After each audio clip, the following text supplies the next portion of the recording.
Welcome to episode 52 of Nobody Told Me with Mike and Blaine. I'm Mike Mylan. That is Blaine Birch, and he's all the way up in Canada. Blaine, what's going on, man? Not much, man. It's been like we were talking before we got on air here. It's been a crazy week. So I'm looking forward to this chat, and I'm also looking forward to a beer. What have you got going today? So I've got kind of an interesting one. I think just as you said right before, it's getting harder and harder to not duplicate breweries. I think I can go back to the same brewery and have different beers, but I've been trying not to do that. I try to keep an independent brewery, right? So if I do one of your beers, I try to go to another brewer instead of do more of yours. But we might have to change the rule. Maybe season 3. Let's try to grind it out for season 2. Maybe season 3, we can say we can repeat the brewery, not the beer. What do you think? Yeah. Or the other thing that I think I might do is actually just go further afield. So I've gone through a lot of Alberta ones, gone through a lot of Arizona breweries, some other ones here and there. I'll just start going way further afield as well. Sort of 2 rules. You can either do another one from the same brewer or not, but I do like to promote different breweries, but like I had one sitting here and I was literally ready to go. And I thought last minute, I'm just going to quickly check the spreadsheet I made to see if we've done the brewery before. And I swore it wasn't on there. And sure enough, it was. So I'm running around trying to find a different beer today. And this is what I found. Key lime pie from Rebellion Brewing Company. And I don't even know where these guys are from because I just finally found out. I'll have to figure out. Oh, wait. Regina, Saskatchewan, Canada. So it's a Regina beer. So that's cool. It's a Prairies beer. So that's really cool. The problem with it is it's key lime pie sour, like a fruit beer sour, and it's delicious. It literally tastes like key lime pie. The problem is I bought these sours for my wife because she loves sours. And so I gave her a quick little bit in the glass before I ran downstairs, and I'm sure she's going to taste it. And then she's going to make me go buy some more because she'll be mad. Yeah, you're definitely in trouble, I'm sure. So here's the thing about key lime pie sour. Isn't key lime pie already sour? Yes. I think it's just what they call it. Double sour? Yeah, they just call it the key lime pie, but it says tout, creamy, dessert, delicious. It actually tastes like it's a really good beer. I'm going to get in trouble for this one for drinking it, actually. It's good. It's very good. That's funny. So, all right. So I tell you what, I went to California, I guess. But here's the thing. When you look at this, they did something different than most brewers, right? How would you read that? What's the brewery and what's the name of the beer? Well, it's Modern Times Brewery because I just know them because and I think we've done them before, to be honest. Have we really? Pretty sure we've had a Modern Times. That figures. All right. So it's hard to do, but we definitely haven't done Dungeon Map, but I would normally think Modern Times would be the name of the beer. It is a weird way to do it, but that was the way I picked it up thinking I was buying, because I don't think I've done Modern Times beer. Maybe you had and I missed it, but I thought that it was the name of the beer was Modern Times and it was made by Dungeon Map. Yeah. I'm very familiar with Modern Times, so I think I've probably done it, but I'll have to look at our spreadsheet because maybe not. Maybe it's one of those ones that's kind of sitting in my fridge all the time, and I just assume I've done, and I actually haven't. So it's a good pick, though. Anyway. All right, so they call it a West Coast IPA, but check this out: it's vegan, right? It is a vegan beer, right? So I don't know that I've ever had a vegan beer, so maybe I'll like it. Maybe I like vegan. Maybe I'll do tofu next. I don't know. But I'm wondering what would be in beer that wouldn't be vegan. I wonder. Like, I don't think I'm not sure, right? You think it's an advertising thing? You're like, nah, it's not vegan beer. Just wondering. Like, I don't think there's eggs in my beer. Like, I really don't know. I think it's just like hops. That would be kind of vegan. So what they're doing is tricking guys like me that don't know what vegan is. We'll take it. Right, well, I apologize to vegans, but I did see that Joe Rogan did a whole comedy skit on vegan cats. I guess on Instagram, there's this whole thing on vegan cats that anyway, it's funny when he said that. I probably would tear it up. I'd probably be terrible at it, but go look at vegan cats if you want to. But anyway, today, check this out. I'm going to taste this first. Yeah, Smells let me know like how it is. mm. Oh yeah, see that strong IPA taste I really like. I mean, yeah, Nice. very good, very good. So, all right, but check this out. Today is all about ideas are easy and implementation is hard, right? Yes. Guy Kawasaki, it's his quote. So, Yeah. if you haven't heard us before, I mean, Mike and Blaine right now on season 2, we've been trying to go to quotes, right? So, meaning that things that you hear in passing, things that maybe become your mantra, things that are just we repeat all the time. We're kind of breaking them down. How do they Yeah. apply to our lives? What does it mean? What do you think about it? And today is Guy Kawasaki's ideas are easy, implementation is hard. So what do you think about that? Where we're going to Yeah. start? It's so ingrained. We've talked about, in a way, this topic so many times. We've sort of covered it a little bit here and there because it is the absolute truth. And Guy Kawasaki is like, we see a lot of quotes from him. He's really quite famous in the tech industry and hit the nail on the head. And it's people that haven't done it always think the idea is worth so much. And I've always said the ideas are worthless. Like, it's a prereq. If you don't have a good idea, you're done before you start. A good idea is just literally the prerequisite to even get started. From that point on, it's all execution. It's all that implementation. It's like I wouldn't even say it's 99% one and 1% the other. It's like, yeah, you better have a good idea or just go away. But everything else is implementation. Well, especially in software, right? You see these co-founder groups, like 2 people get together. One of them's got an idea, the other one can build it. So that's kind of how it works, right? Or one can sell. And those typically tend to fall apart unless the guy with the idea has another skill set to go along with it. He can bring marketing and sales, or he can bring some, the ability to recruit top talent. There's got to be some other contribution, because the implementation of the idea is really what's worth the money. Yeah, it's the usually there a lot of times are the domain expert, and like we talked about last week, don't play in an area you don't understand or whatever like that. They a lot of times people will bring that domain expertise, but that is infinitely more than the idea. The idea is identifying the problem in the domain, and having an idea to fix it. But it comes so much because usually have that understanding of the problem, that deep, thorough understanding, so you're going to actually solve something here. Well, what's funny is that the only time I go against that, right, which is when you have an idea that provides a recurring revenue stream for a long time. If you just have an idea that's kind of, it comes and goes pretty fast, but if you've got an idea that generates income over a sustained amount of time, you should get paid for that, right? I mean, there's some kind of contribution, maybe not like, the guy that built it, but I don't think you kick the guy out just because he doesn't provide anything more than an idea. What do you think? I don't know if it's a case of like kicking somebody out or not, but you're still like, if something is generating recurring revenue, it's because it's been executed on properly. Yeah. Because every idea out there that it's probably been thought of 1,000 times.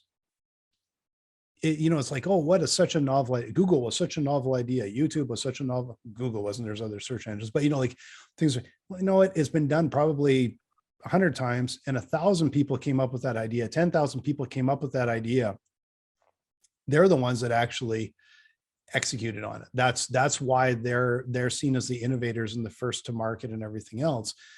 So like the idea, like you have to have it. It's if you don't have it, you're dead in the water. Like you can't even get started. But past that, it's the execution that makes that money come in the door, right?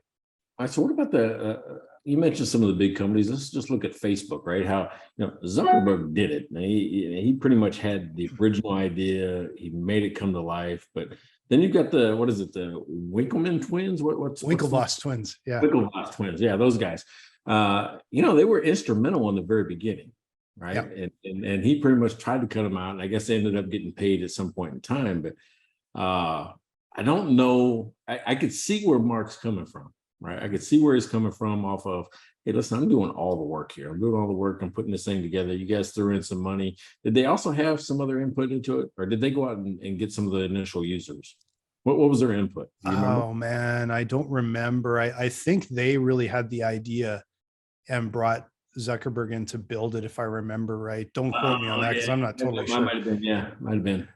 But That's it's a classic case of what we're talking about. That's the classic case. yeah. But you also look at, like, if you look at what they made, or what their idea was like it was, I guess, a social network for people to, I don't remember this well enough, so I might be off, but I think it was something along the lines of, literally, it was just on a college campus to help people kind of meet each other. Yeah. The execution made it a multi-billion-dollar or trillion-dollar company that is covering the globe. It's a little bit like McDonald's, like the McDonald's brothers that made their burger joint. They were really good at that one burger joint that, well, they were executing to some degree, but I don't think it ever would have expanded globally and turned into the massive brand it was without Ray Kroc bringing in the execution side and the vision side to do that. Right. Yeah, so I just did a kind of a Joe Rogan thing and looked it up online. We normally don't do that. We just kind of go whatever. But yeah, so they originally had the idea for Connect U, right, which was a social network for Harvard students, or Harvard Connection, I think is what they called it.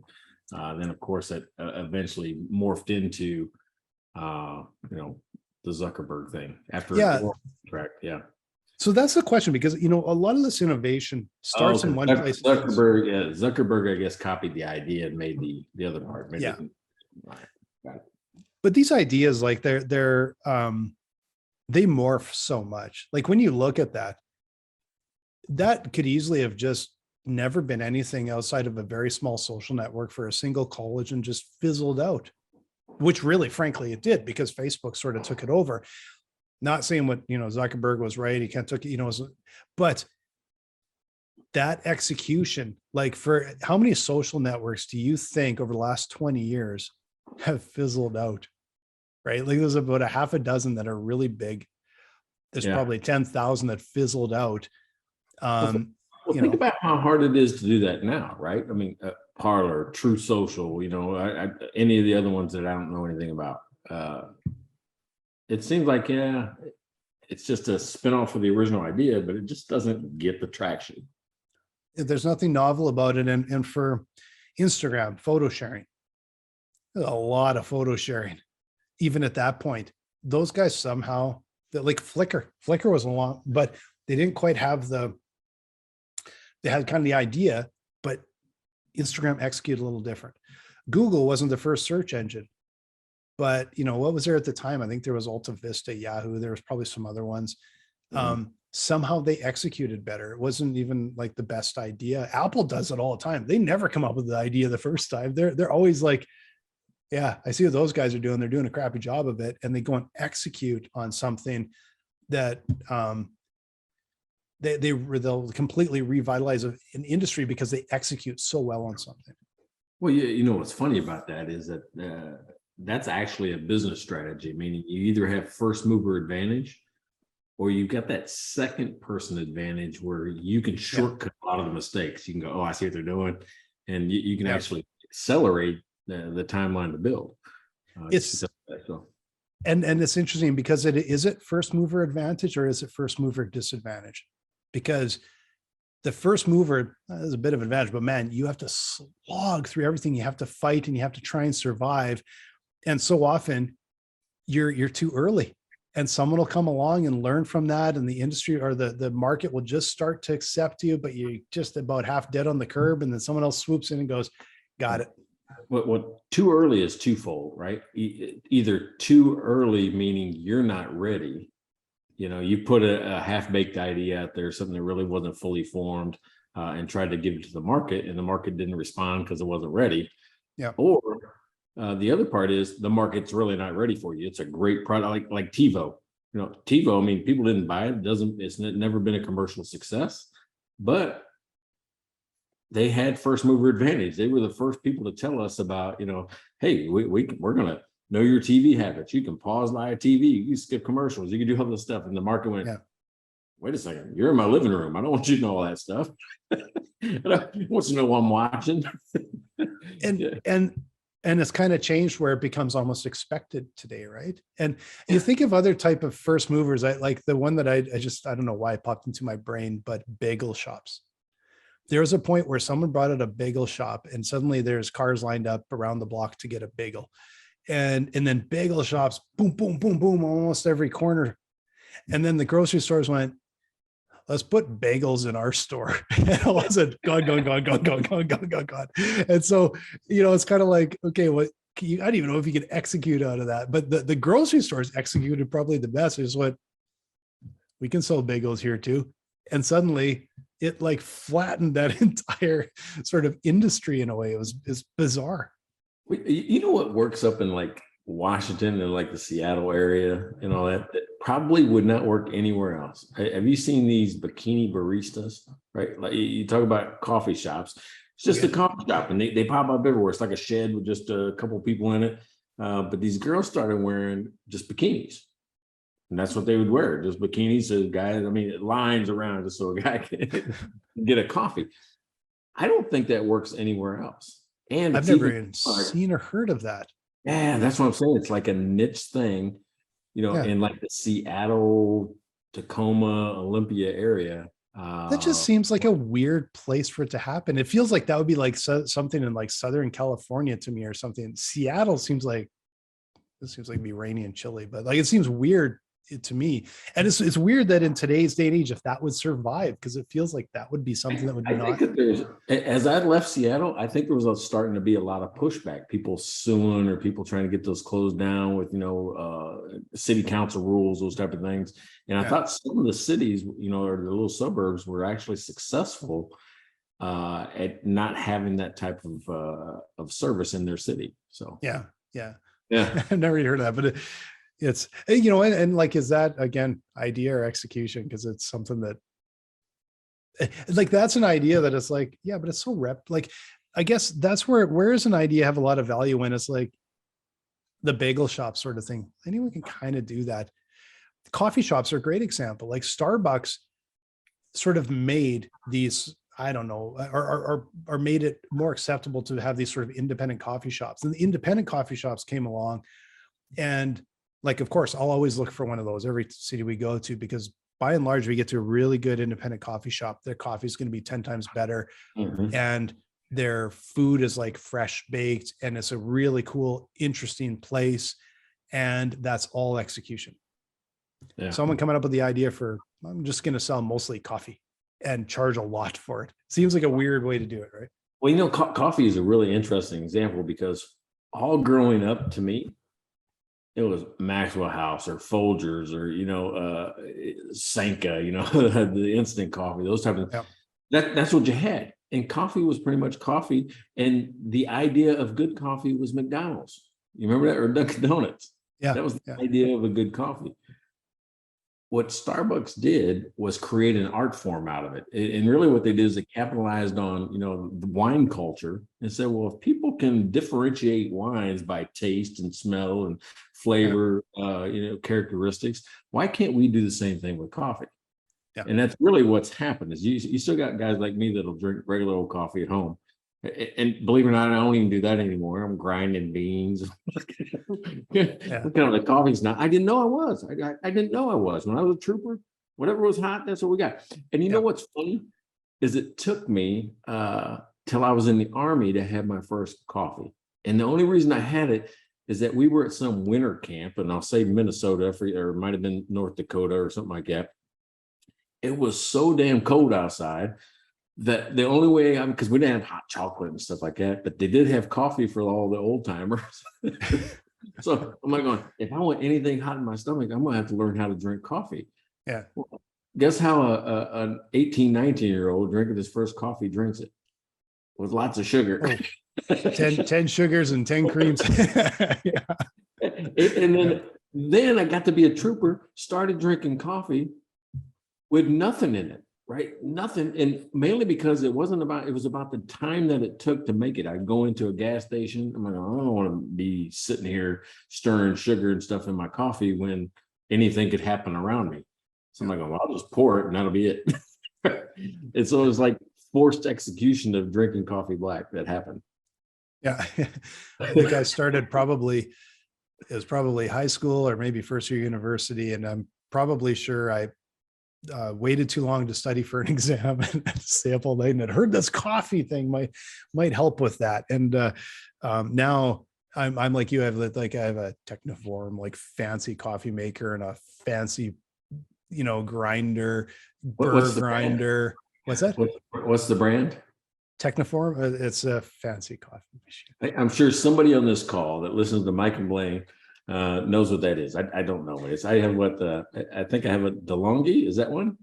DeLonghi. Yeah, I'll show you this one after. It was touted as being one of the best like coffee makers in the world. That's a drip coffee maker, and so I got suckered in on the design and bought one.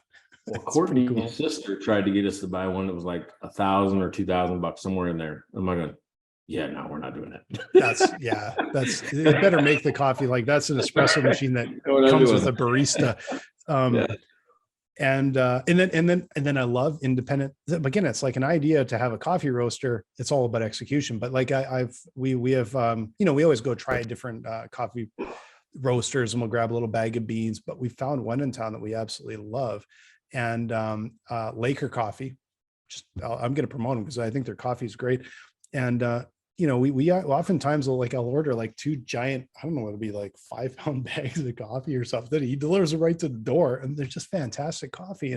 But I love supporting those little independent shops. But those little independent shops don't thrive without absolutely outstanding execution. And I think that's the thing. Like when you're talking about entrepreneurship, both of us come from tech. And tech feels so much like it's the idea, but actually, I don't even think like financial model. I didn't invent finance. I just have a better execution, I think, on how to model and build cash flow forecasts and things. I think a lot of times it actually isn't that great, like that big of an idea. It's seeing that there's a problem and thinking you have a way to solve it, but the way to solve it is so much on the execution side that's why I'm so heavy on it being, that's the critical part, right? Yeah, I would think so. But I mean, like you and I mean, I think we're idea guys, right? I mean, that's what I bring to the table in tech, and probably the reason I've stuck in, because you don't hire a guy like me because I can code. Because I can't. No. You hire a guy like me to connect the market to the guy that can write the code. Right. So I think that's that, but I think where we're crossing paths here is I see a lot of that as execution. I hear the idea. The idea is identify a problem here. There's got to be a better way to build financial forecasts and manage your cash flow. That's the idea. A huge part of the execution is understanding that problem, being a domain expert and saying, here's how we can execute. Here's how we solve the problem. They've been doing it this way, and it's a shitty way to do it. Here's how we can help. Here's how we can save time. Here's how we can make it easier. I don't really picture that as ideas. I picture that as execution, because execution to me isn't just writing code. That's just part of it. And I think part of the reason I think this way, like back in my agency days, when the economy kind of came to a grinding halt, we were making a transition from government to corporate, jobs, and it was harder to get jobs. And sometimes my staff would be sitting there and they'd be kind of twiddling thumbs a little bit. I'm like, no, we got to keep busy.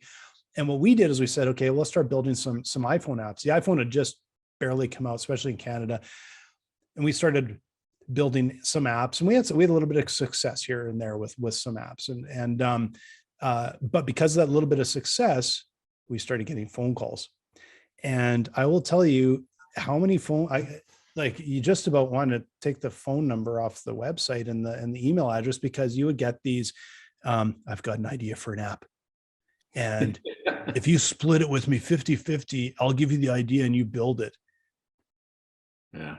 Like go away. Like we weren't even nice to them when we were talking. If they got through on the phone, we weren't even nice to them. It's like, just get lost. Like your stupid idea. 1,000 other people have your stupid idea. You have offered nothing, right? But that's what I'm picturing as an idea. That's how people picture an idea. It's this one little thought. That's the idea. Everything past that's execution to me. Well, it's interesting because I mean, even here in the neighborhood, and I'm talking to you guys in the neighborhood, let's do Buy it. us a beer. we have ideas all the time, right? There's good ideas, but then you start to, sometimes they're beer induced, sometimes they're just, something that you think about during the day. What I like about that though, what I like and I want to continue people to do is throw these ideas at me, because I'll start walking through like my first initial steps. I mean, building 14 companies, I'm like, okay, what do I have to do next? Bop, bop, bop. And I start thinking about what if. And what looks like to my neighbors that maybe I'm silent and I'm not saying anything. I'm really doing a what if analysis pretty quickly about what could kill this idea right off the bat. Yeah. Yeah. And I love that too. Like I love throwing those ideas out. But the thing is that you're talking about those what ifs and everything is you're doing a quick analysis on the execution side and implementation side immediately. That's what you're doing, right? Can I do this? Can I do this? Yeah. Yeah. I was this is how entrepreneur, this is how our brains work. Right. I brought a watch into a watchmaker to get it cleaned. That was it, cleaned and put on a new band. And it's quite a nice watch. And so I'll let them do it right. And he was going to check it over and all that. And I said, okay, so it's the end of July. So when can I get it back? Oh, next week. Okay, terrific. And next week comes and goes and no phone call. So next week kind of comes in. So I'm by phone and they said, well, we'll get back to you later today with an ETA. And silence. Another week goes by and I phone them. We'll get back to you later today with an ETA. And then silence. And then the next week, I'm like, I don't know if they even have my phone number here. This is kind of weird. So I call in and I said, well, I'm just checking this ETA for this watch because it was supposed to be done a few weeks ago. And the guy said, well, what month did you bring it in? That's not good. Like what month and then I found out the month he's working on is May, and we're in late August, and I'm like, this guy told me a week, right? And so anyway, so I went and picked the watch because I'm like, whatever, I'll clean it myself and I'll get a band. But what I did is I walked in the shop and I started talking with this guy, and that was sort of where that execution sort of side comes in. And immediately I'm like, okay, they're first of all, they're not managing obviously timelines because they should be padding all their timelines. If they're that busy, their pricing is too low, which I kind of recognize right out of the gate. And the way they're doing their quoting is taking up so much of their time, they never get their work done. And they've been in business for a long time. And like they've been doing it this way for a long time, and they've never tried to fix it. And the difference between them, I think probably having a much happier life and probably doing double the revenue, is all on the execution side. It's kind of like we had this idea, we got, but it's that, and it's not the execution on the watches, it's the execution in the business that is really holding them back. And it was like, I felt really bad for him because a small business entrepreneur, really, I think very good craftsmen, good at what they do, have never tried to solve the problems that they have. Hey, quick fix for that guy. If you're the watch guy, listen to this, double your price, maybe add a guy. Right. When I left today, I picked a watch. I had a really nice chat with them. And I said, I'm going to be straight with you. This exactly what I said. I said, double your price. I said, I almost argued with you when you gave me the price. And he kind of looks at me and I said, because I don't think you can make money off of me that way. And I left and I said, look, I'll be I'm heading out of town, fairly soon for that. I said, do me a favor, double your price. So if I come back next spring, I can get this done in 2 weeks. Yeah, exactly. He just started kind of laughing, and I'm like, no, seriously, do that. It'll cut its pipeline in half, so he gets faster execution, more watches going out. The same amount of watches going out, but more happier customers. But if you add a guy, then all of a sudden you're on that 2-week time schedule, or that week time schedule, and be able to produce maybe even twice as many watches. Right? Yeah, exactly. And they've been, I think doing something the same way for a long time, and it's that execution on the business side is what's holding them back from, I think, really excelling in their business. All right. So right before this podcast, I was pissed.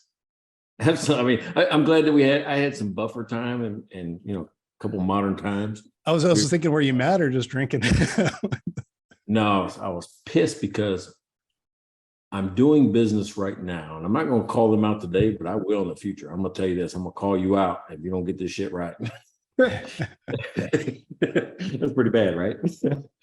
Maybe not. I'm doing business with a company right now that their whole market pitch is speed, fast, 10 days, 2 weeks, 3 weeks. I mean, quicker than you can get it anywhere else. I mean, better, simpler, easier, right? All of these things. Yeah. Well, I'm 76 days into what was supposed to be a 30-day project. Yeah, that hurts. I get an email late last night saying that, oh, by the way, it may not be till October. What? Oh man, that's not good. Yeah. So think about that. And here's the thing. It was a new concept, great idea, new concept. It's really not a new concept. The way they're doing it's kind of new. But the thing is that they're offering all these things, right? So it's all of these great benefits, a cool product, supposed to be, better than most what the regular side of the product is. So think new innovation. I'm trying to be vague on purpose. Otherwise, I would just blast them, which might end up happening anyway. but here's the thing. I try to do all the due diligence. I've got their rep. I've met him face to face. I've got an authorized dealer talking with him almost on a daily or weekly basis. I've got, their marketing, their web, the web presence, their brochures, all of their marketing, all confirms what we thought, which is you can do this fast. Well, in reality, they can't. Then I get excuses. Yeah. The excuses are starting, right? This is where we're at now. This is where I'm frustrated. Delays in production. Okay, I get it. Yeah, everybody's got delays in production. Good with that. Then I get, we had COVID, and the time frame that they said they had COVID, I'm starting to think COVID's kind of a catch-all excuse for, yeah, we fucked up. Oh, sorry, the people with COVID. Yeah. So I think it's synonymous with we're not doing our job. But here's the thing: it's like I went and looked on a website, and they have 5 reviews from employees over this exact same time frame that my stuff's supposed to be produced. All 1 star, all talking about the problems with their execution, their production, their safety policies, their production policies, the lack of tooling, the lack of support, bills not being paid. You can see it happening. It's an execution. Great idea. Loved it. I bought it. I even tried to vet it out. Yeah. Execution of it, really bad, really poor, unacceptable. Yeah. So that's where so that's what I'm talking about. It happens in not just software, not just those type of things. This is a business that deals with me personally, that I'm doing, and it's not a small dollar amount. It's not fixing a watch. This is about $100,000+ project that was supposed to be done already. It was supposed to be done as I'm speaking, and now we're talking October. Yeah, that's that, and I'll tell everyone this. Yeah, I apologize to Mike because I didn't realize that he was having a rough day and was pissed because I came in hot because I'm having a little bit of an execution problem as well. And I will not name who it is. Rhymes with Bosco. And this is my execution problem. And I'm going to give you the whole story here because we got a fridge. Got it delivered a couple weeks ago. It's a really nice fridge. I had to wait a few weeks to get it, but not too long. But they carried it in. There's a dent on the door. And they were literally carrying it. My wife looks and goes, there's a dent on the front door. Guy sets it down. First of all, they didn't even put it into place. Nothing. They just basically walked out. But he just said, yeah, we were wondering about that. There's a big hole in the box this morning, but I'm not allowed to open the box till I get to the customer's place. So they even opened it up outside. You can't miss it. They saw a dent, still carried it into the house, still put it down, and then told me phone. Why'd you accept delivery? What's that? Why'd you accept delivery? You just need a fridge? Well, because they were taking the old fridge, and I'm like, well, I might as well use the new fridge until they bring me another new fridge rather than taking back my old fridge. So I'm like, whatever, get out of here. So I'm, um, so I called Bosco and said like, okay, guys, you delivered me a fridge that's dented. So first of all, they're like trying to buy me off, and I'm like, no, it looks awful. Now, the fact is I had to put the whole fridge together, and I had called Bosco already. And, and so by the time we had peeled off the plastic and put on the handles, it's almost not even that noticeable anymore. So I'm like, well, maybe I could have taken a few bucks off, but anyways, too late. So now they're delivering this new fridge any minute now. And, delivery people called and said, and they said, do we have an old fridge to pick up? And I said, well, no, it's an exchange. Well, we don't care. We don't take that. Well, how am I going to get rid of this fridge? It's a big 36-inch giant fridge. Call Costco. So phone them. Yeah, that's a different company that picks those up. It'd probably be 2 to 3 weeks. I'm not a Costco warehouse. I'm not storing your fridge in my entryway for 2 to 3 weeks. And so this is several phone calls, and I actually got elevated up to a supervisor, and finally someone said, no, they'll take it when they pick the other ones. No, they've told me they won't do that. So now within the next few minutes, we're supposed to have this new fridge that's undented show up, and they're supposed to take the other one away. But if they don't, as far as I can tell, I'm going to have a fridge in my doorway for 2 to 3 weeks. So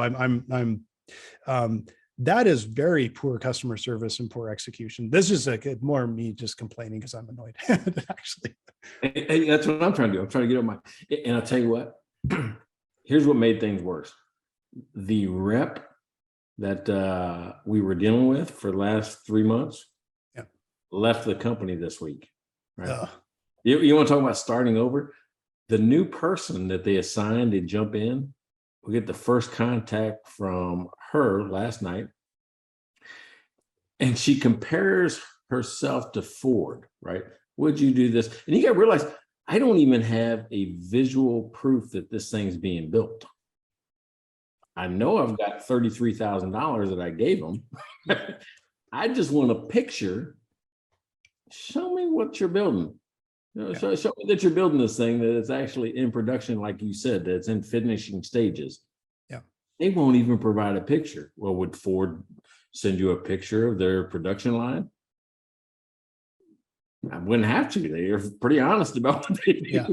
That's probably not a very good comparison, to be honest. I thought that was a really nonchalant and shitty way to deal with it, right? Would they do that? I'm like, well, hey, you're not them, and you're not building Ford Broncos where they have 1 million of them on the road. You don't have hardly any of these things on the road. Well, what I will say is actually, if you order a custom-made BMW, they actually show it. Like they'll bring it up, and they'll actually, maybe not a picture in the factory, but they'll show you the progress all the way along, and they'll tell you where it's at. And but this is not. They have not earned the respect, obviously, of Ford. That's a little bit. Compare yourself to Ford. I mean, come on. The other thing is that so I wrote an email. This is where I was pissed before I got on this call. I wrote an email, and if you've never gotten an email from a former state trooper that's also a business owner, right, that can connect the law for the Deceptive Practices Act of Texas to what you're doing, and write it out and show the elements of the crime and how you're violating them. And what's going to happen next, because the email itself, and one of the first sentences I say is, this is your formal notice as required by the Texas Deceptive Practices Act that requires me to give somebody 60 days notice, and that they have 60 days to remediate the problem before you file suit or go things like that. That's where we're at. That's why I'm pissed, right? The last thing in the world I want to do is get involved with this. Yeah. But I have to get them off of their, would you ask that of Ford? Well, damn it, you're not Ford. Yeah, that's not. You're not Ford. Yeah. And that's man, that goes back down to some really awful execution where, like you said, it could be a very good idea, that awful execution, that's something that could sink a business if you don't get that straight really quick, because there's not a lot of wiggle room, right? Well, great idea. And I took a chance on it. And the thing is, I drove to their factory and checked it out. I was like, it's a little, it's a little chaotic, but I think they can still do it, right? I could see all the elements of being able to complete the project. Yeah. Yeah, they're just not happening. I think it's poor management, poor leadership inside. Yeah. That's Fred, where did we have gotten so far after here? So We're really not. Hey, we're really not. It's, remember, ideas are easy, execution's hard. What we're talking about is, especially with me, it's a new idea. Yeah, they're executing it poorly. You're completely right. I kind of forgot what the quote was. I had it a little bit backwards. I thought execution was more important than the idea. So no, but execution is harder. Yeah, infinitely harder. What's the ABV of that key lime pie you're drinking? Exactly. Well, it's because it's not like you come up with an idea. It's like, man, the idea took me 7 years of sitting on the top of a mountain meditating with a headache. Like, no, the idea sort of comes into your head and you're like, well, that's a great idea. Like, that is actually pretty easy. Once it's in your head, it's easy. But that execution is so hard. It really is. And that's and I know we've talked about some of these things, but it's something we're always talking about in our business: systems and processes. We're always talking about that. How do we make this work better? How do we solve this problem for our customer? How do we do this? How do we make it more efficient? You're always trying to improve that execution. If you're not always trying to improve the execution, you're treading water. How do you keep improving the business? You know, what's funny is the more often you repeat processes, I'm going to start saying it. I call you say project earlier, and I've been trying to migrate to project, but I haven't migrated to process yet. So I'm gonna have to keep working on that. All right. So let's talk about idea to execution. We had an idea to draw in sponsors, right? We did. We drew one in. We're going to start their contract next month, right? Really, like we'll say 2 weeks. And the brand new sponsor, we're not going to tell you who it is, but we're going to start. Here's the thing: can we execute? We got at least 12 versions of this thing that's got to go out. Can we execute? We'll be able to execute the shows. The part that we have to work on executing is the sponsor. Like, we have to do we read it live? I don't even know for the little sponsor. Okay. So what we decided with them is it's okay to read it live. It's actually okay, I think, if they just give me talking points and and you and I can just have a conversation about what this thing is. Right? Which I think is the best way to do it. And that's the part we'll have to execute. You're going to get the best. You're going to get the best results out of that.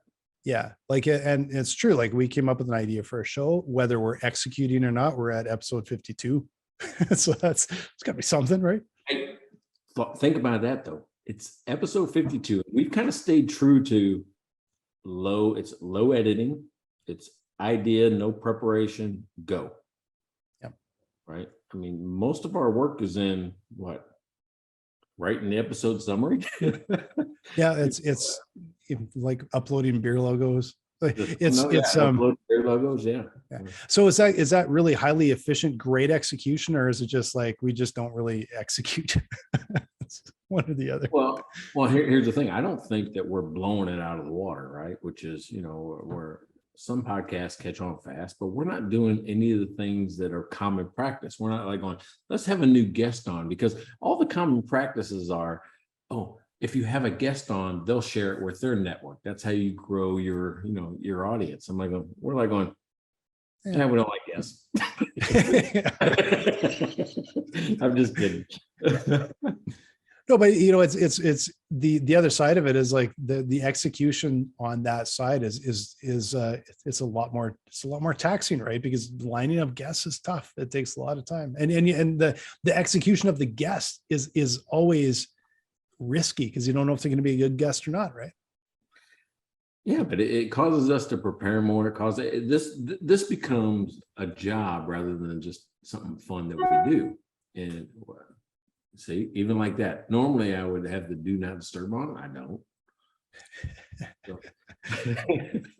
But I like this because we're taking a topic on, right? It's like I sat down with my best friend after work, and we're just saying, hey, let's talk about this. And we just talk about that. And wherever the conversation goes, it goes. Yeah. And I don't want to take that from the show. So No. is there a way to make this show better? And if you're sitting there listening to it, and if you know how to make this better, like keep that same style, I'm all ears, right? I want to hear your idea so we can execute. So we can execute. Yeah. And that's, and I think that's one thing we haven't really like uncovered is there something that has been a really good idea that has had poor execution that's actually excelled? Like, I'm just trying, I can't think of anything else. Poor execution that actually like they excelled at it just because the idea was so good. All right, so this goes back to the bar days. The way you get, here's the weird thing about bars. Maybe not now, but in the, we'll say mid 2000s, when I was in the bar business, you competed based on what the offering was at the bar, not price. People didn't really care about price. They cared about the entertainment value. Did you have a band? Did you have karaoke? Did you have bar Olympics? Did you have something other than just a beer and a TV? Yeah. Right. So some of the ideas that came out were pretty good, poorly executed, but still succeeded. Like, I don't know if anybody's in St. Louis listening to this, do they still do spaghetti wrestling? In a bar? Have you ever seen that? No, I've never even heard of that. Yeah. Just bar, that's what I'm saying, poor execution, because it would turn into a mess. But think about a plastic inflatable pool in the middle of a dance floor, right? And just people would wrestle in, they would fill it with either Jello or they would fill it with spaghetti, because St. Louis has got the Italian influence. They would fill it with spaghetti sauce, and they would just wrestle inside this pool. And you could pin one person or you pin the other, and everybody would come out with spaghetti on them. Oh, that's but okay. So now was it poor execution if you actually just had like a big bump in sales that day? Yeah, I don't know. It was the deluge of what would happen next, which is because I did that and I didn't really maintain decorum, and people's shirts came off, or weird stuff would happen, or somebody would take it too seriously and maybe get in a fight. The poor execution was the control of the event. Oh, okay. Right? That's the poor execution. Now you talk about a neat idea in Austin. All right, so I was in Austin. I'm gonna say 4 years ago now, maybe 3 years ago. I can't remember what it was, but it was a Sunday, and we're looking for things to do in Austin on a Sunday. Right? You can Google something like that. Yeah. And what came up was the most interesting bar idea I'd ever seen. I'm like going, I don't care what happens today, we're going to that event. It was chicken shit bingo. Okay.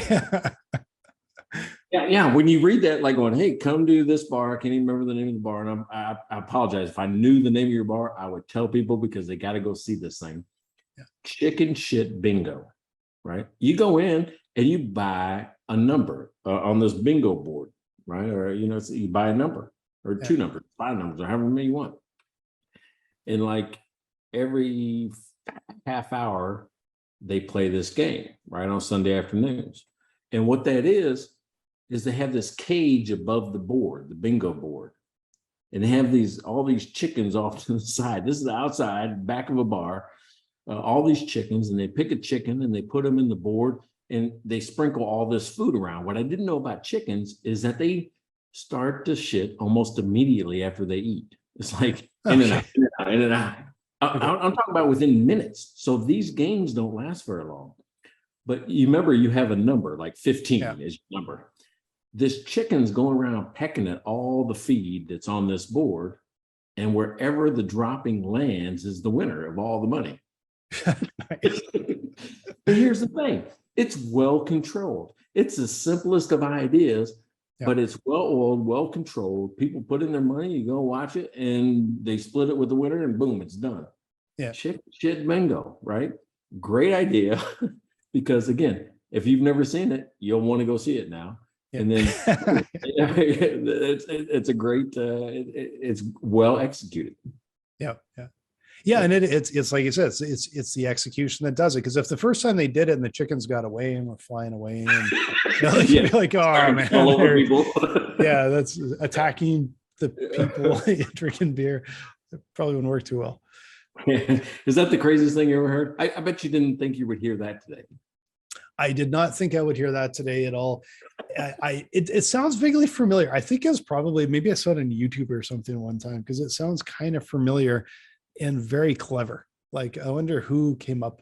And that's the thing, like even an idea like that, somebody came up with that idea, ran with it, and it probably went online, and then there's like other people can all run it, right? Like it's just, oh yeah, there's no protection on it, right? There's no barrier. You just, well, the barrier is you have to raise the chickens. You have to have the chickens, yeah, right. So hey, cool. Hey, so episode number, what we're calling this, 52. 52. Yeah. So 52. Can you believe it? That's like one year's worth of episodes. Yes. Right. So we almost hit 1 year on the head, which means we're only like 3 or 4 weeks off of that we missed in the last year. You think about it. So I think that's pretty regular contact with the audience. And I'm super proud of you, man. 52 is a big thing. And this has been awesome. Proud of you, man. This has been so much fun. This has been, it feels like episode number 1. This has been so much fun that I'm just like, do this every week. We could do 1,000 of these. Like, it's just a ton of fun, right? Yeah, I agree with that. So if you're listening and you like it and you think it's fun like we do, go to mikeandblaine.com, buy our merch, buy us a beer, sponsor. Hey, those are 3 things you can do right now outside of just getting the audio version of the each episode and the video versions. I mean, when I get caught up, I put them out there too, but we're not putting a lot of investment in this website. We're expecting you to help us. Yeah, there is. That. Well, maybe there's an example of like the poor execution, but it's a good idea. It's working though. So maybe it's great execution. I can't believe we're actually on charts now. Like every week I get a thing that, but I don't, we're not like in the top 100 or anything like that, but you can help us share the episodes out there, get some people to download it, to subscribe. And, we're in the top 2,000 of business podcasts. And I'm pretty proud of that. Oh yeah. Cause there's a jabillion of those around. So, and we're working our way up. Like we didn't start there. We're working our way up. We're on the charts now. We'd love to hear from you. Like contact us on the website, or you can actually connect with Mike or I on LinkedIn and just, send us a little message too. We'd love to hear from you. And if you got some ideas for episodes, love to hear. Got some good quotes. We've got another 100 and some quotes, I think, sitting there. So we got a lot of quotes we can go through, which is going to be a ton of fun. Yeah. All right. Hey, episode 52 of Nobody Told Me Mike and Blaine is in the books. What's alcohol? Yeah. What is yours? Mine was pretty light today. So. But hey, another good one, man. Appreciate it. Good to see you. Tons of fun. Hopefully next week we'll both be in better moods. But this lightened the mood. So this was a ton of fun. This was exactly what I needed on a Friday night. So it's Friday night when we're recording. Thanks everybody. And we'll see you next week, number 53.